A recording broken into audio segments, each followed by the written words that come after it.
his time, in his time, he makes all things beautiful in his time. Lord, please show me. M'dzina la Tate ndi la Mwana ndi la Mzimu Woyera. Amen. Ndikulandireni pano patiyankhuleni Ambuye, ndipo tulero ndi pa 16 September 2022 lachisanu, mulungu wa 24 pa masiku a mulungu apachaka. Leronso tikuchita chaka cha oyera awiri, Cornelius ndi Cyprian. Onsewa atu analinso mabishopu komanso adafera chikhulupiriro ndi amalitiri. Mawu athu oyamba lero akuchokera mu kalata ya Paulo oyera ku Akorinto yoyamba, mutu wa 15 ndime ya 12 mpaka na 20. Amene akutiwerengera mawu oyamba ndi a Innocent Dumba, a Catholic Teachers Association, kuchokera ku St. Martin Parish, Chilimba, mu Archdiocese ya Blantyre. Ndipo uthenga wathu ukuchokera mu uthenga wa Luka, mutu wa 8 ndime yoyamba mpaka na 3. Ndipo amene akutiwerengera mthenga wabwino komanso kutigawira mawu ndi Father Emmanuel Chikaya, kuchokera ku Mount Carmel, Kasungu, mu Archdiocese ya Lilongwe. Tipemphere. Atate, tikuthokozani pa tsiku la lero pamene mwatikumbusa nkhani ya chikhulupiriro chathu, kuti moyo wathu suthera pa dziko lino lapasi. Moyo wathu tikafa timauka, ndipo ife tikuyenera kukhala okonzekera moyo ukubwera kutsogoloko. Ambuye Yesu atiphunzitsa za ufumu wa Mulungu. Tithandizeni kuti ife tisakhale anthu okayikira koma anthu achikhulupiriro, kuti mawu anu zimene amatiuza ndi zoona zenizeni. Ulemu ukhale kwa Atate ndi kwa Mwana ndi kwa Mzimu Woyera, monga panali poyamba ndi tsopano ndi masiku onse ndi pa nthawi zosatha. Amen. Mawu a kalata yoyamba ya Paulo oyera kwa Akorinto. 1 Akorinto 15 ndime ya 12 mpaka na 20. Abale, popeza kuti chimene timalalika ndi chakuti Khristu adauka kwa akufa, bwanji ena mwa inu akunena kuti anthu akufa sazaukanso? Ngati akufa sazauka, ndiye kuti Khristuso sadauke. Sono ngati Khristu sadauke, kulalika kwathu nkwachabe, ndipo chikhulupiriro chanu nchachabenso. Ngati zili choncho, ndiye kuti ndife mboni zonama. Tikuchita umboni wonama m'dzina la Mulungu ponena kuti Mulungu adaukitsa Khristu. Ngati nzoonadi kuti akufa sauka, ndiye kuti Mulungu sadamuukitse Khristuyo. Pakuti ngati akufa sauka, Khristuso sadauke. Ndipotu ngati Khristu sadauke, chikhulupiriro chanu nchopanda pake, ndipo mukadakali m'machimo anu. Pamenepo nawonso amene adamwalira ali okhulupirira Khristu adatayika ndithu. Ngati tayika chikhulupiriro chathu mwa Khristu chifukwa cha moyo uno okha, ndiye kuti ndife omvetsa chisoni koposa anthu ena onse. Koma ayi, Khristu adauka ndithu kwa akufa. Pakati pa onse amene adafa, ndiye oyamba kuuka. Mawu a Ambuye. Tithokoze Mulungu. Ambuye akhale nanu.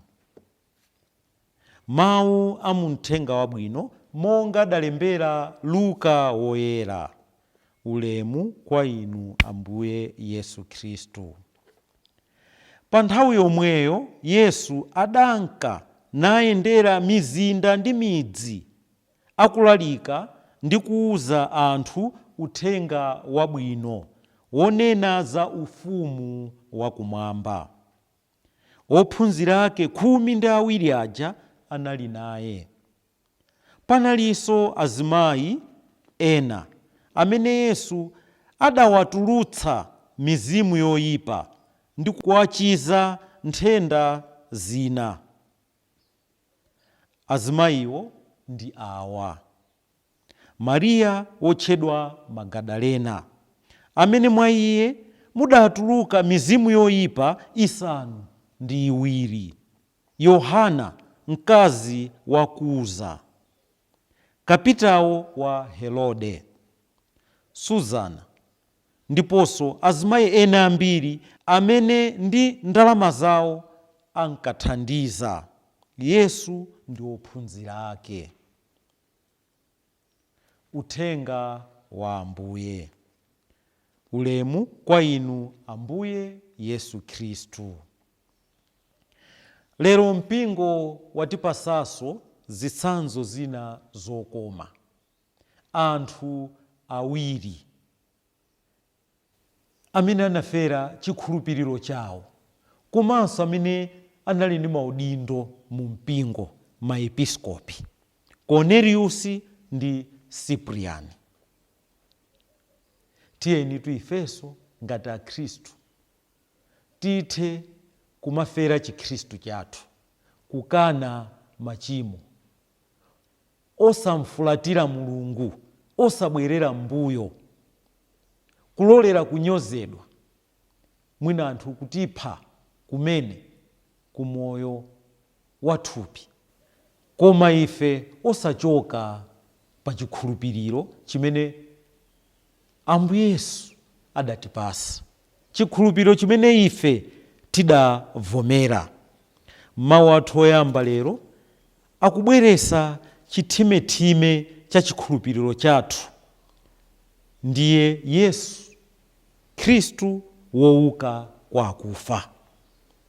Yesu wamoyo ndiye chithimethime cha chikhulupiriro chathu. Ndipo Paulo woyera akutiwuza ife kuti Ambuye Yesu ameneyu anakati sadauke,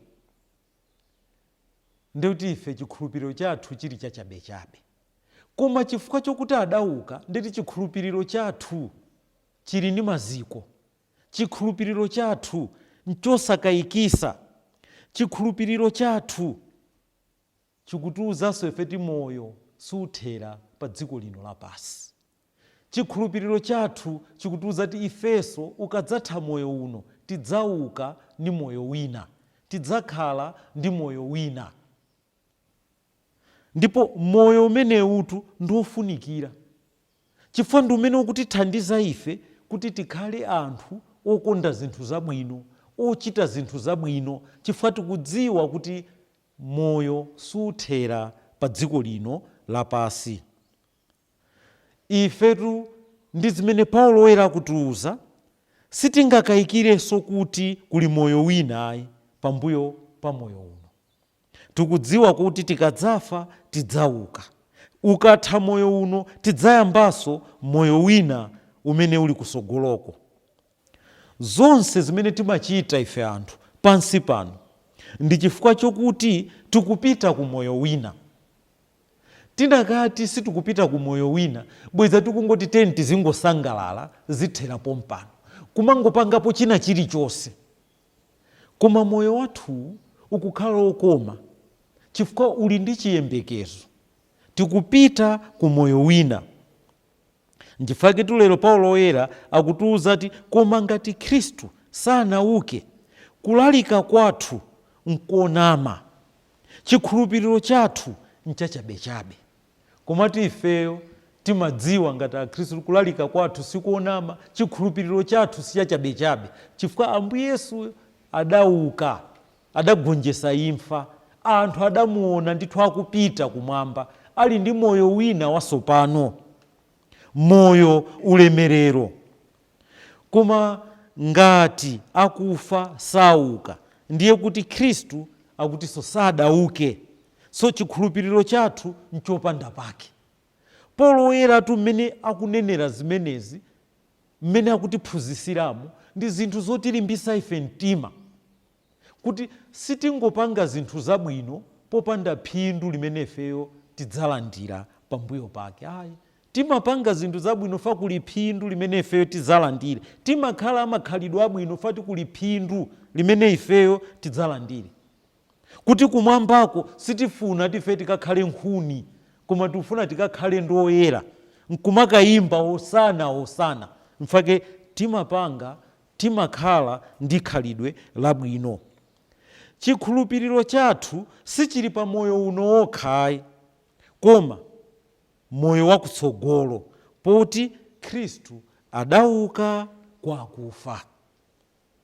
Tikayang'ana mu uthenga wathu wabwino, tikuona Ambuye Yesu akupita posepose kumalalikira za ufumu wa Mulungu kwa wina aliyense.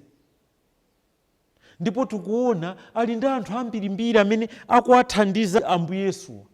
Choyamba apostoli aja, komanso pala azimayi osiyanasiyana, kutitsimikiziratu ngati Ambuye Yesu akulalika za ufumu wa Mulungu, nditi kuli moyo wina pambuyo pa moyo uno. Iyi ndi ufumu wa Mulungu timauyamba pasi pomwe pano, koma tikawupitiriza kumwamba tikadzauka kwa akufa. Komanso tuchina chimene chikundisangalatsa pa uthenga wa lero, kuti amene amathandiza Ambuye Yesu, tikaona anthu amene atchulidwapo mu ntchito zosiyanasiyana. Pali ena akugwiritsa ntchito zinthu zimene iwo ali nazo, ndalama zimene iwo ali nazo, azimayi osiyanasiyana. Koma pali enanso amene tikuona ati adachita kutembenuka mtima. Atipasa chitsanzo cha mayi Magadalena, ati ziwanda 7 ndambo kuti complete, kuti mwina anali oyipisisa koma anatembenuka mtima. Kusonyeza kuti wina aliyense akhoza kutembenuka mtima ndi kukhala olalikira uthenga wabwino, ndi kukhala othandiza ena kuti alowe mu ufumu wa Mulungu. Anthu amene akugwira ntchito ya Mulungu sitiyang'anira jenda, kuti kodi iwo ndi amuna kapena akazi, ndi ang'ono kapena akulu, akugwira ntchito yanji. Ayi, sitiyang'anira zimenezo. Aliyense Mulungu akumupempha, akufunisisa kuti athandize ena atumikire Mulungu, abwerese ena mu ufumu wa Mulungu. Siziyang'ana mtundu, kodi ndiwe ndani, ndiwe wa mtundu, ndiwe mchewa, mtumbuka, nsene, amulomwe. Ayi, ndi aliyense akuyitanidwa kuti atumikire. Siziyang'aniranso chipembedzo, kuti ndiwa chipembedzo chanji. Ayi, aliyense akuyenera kuthandiza ena abwere mu ufumu wa Mulungu. Sizikuyang'anira chinenero, kuti amayankhula chinenero chanji, kuti kodi uyuyu amayankhula bwanji. Ayi, aliyense ndiwoyitanidwa kuti athandize ena, zimene Ambuye Yesu akutithandiza kuti tiziwe. Tikhale amodzi, tilalike zokuti aliyense alowe mu ufumu wa Mulungu. Aliyense ndi oyenera kugwira ntchito ya Mulungu. Kwa ogwira ntchito amenewo akuyenera kukhala anthu osinthika, anthu otembenuka mtima, anthu ovomera moyo watsopano. Ndifake tikuona Mariya Magadalena akumuchosa ziwanda 7 kuti atembenuke mtima, akhale watsopano, akhale ndi moyo watsopano. Aliyense wa ife akuyitanidwa kukhala watsopano pamene akutumikira ena kuti alowese mu ufumu wa Mulungu. Mnalinso ndine lero Bambo Emmanuel Chikaya, m'dzina la Atate ndi la Mwana ndi la Mzimu Woyera. Amen. Lord, my life to you I bring. May each song I have to to